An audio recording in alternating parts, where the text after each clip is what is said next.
Welcome to another Wisdom Wednesday. We all get lost sometimes, whether it's due to poor internet, organizational skills, or because we're not in touch with our inner navigator anymore. In this Wisdom Wednesday, we'll take a look at how to optimize your Google Maps skills to take your travel navigation to the next level.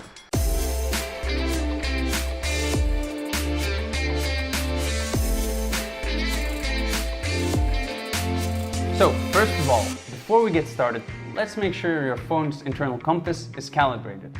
If you ever find yourself in a situation where your phone drives you crazy because you don't know if you have to go left or right, calibrating your compass will fix that.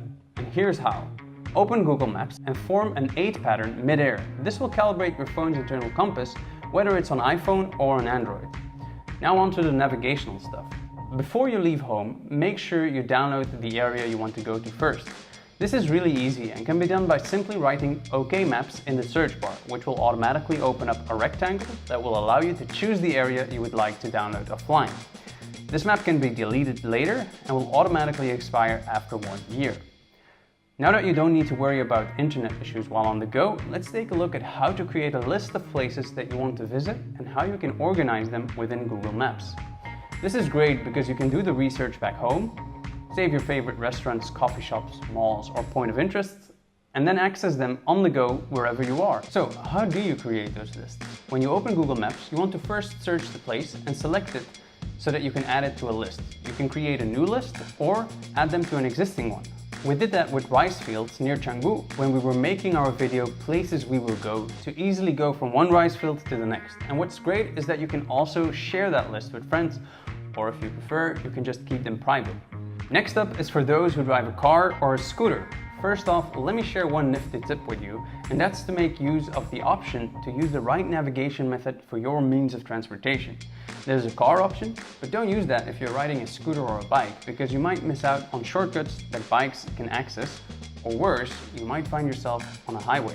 Second is that you won't ever forget where you parked your car or scooter if you simply press the blue dot marking your location and select Set as Parking Location. What's also great and works across all phones is the option to share your location.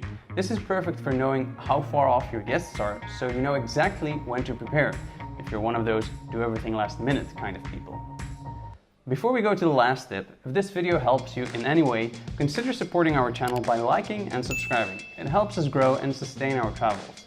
Also, check out our other great content by clicking on the cards button in the top right corner. So, on to the last tip. What you'll also find very helpful is that you can easily explore venues around your location. While you might have already known that, what you might not know is that you can change what kind of places Google suggests simply by going into your settings, selecting food and drink preferences, and choosing the options that best fit your preference.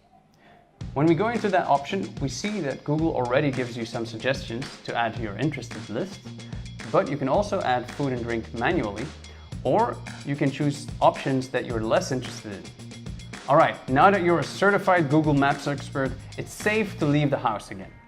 And that's it for today's Wisdom Wednesday. Let me know what other Google Map tips you find most useful in the comments. And don't forget to follow our adventures on Instagram by looking for Nathan and Laurence or Nathan and Laurence videos.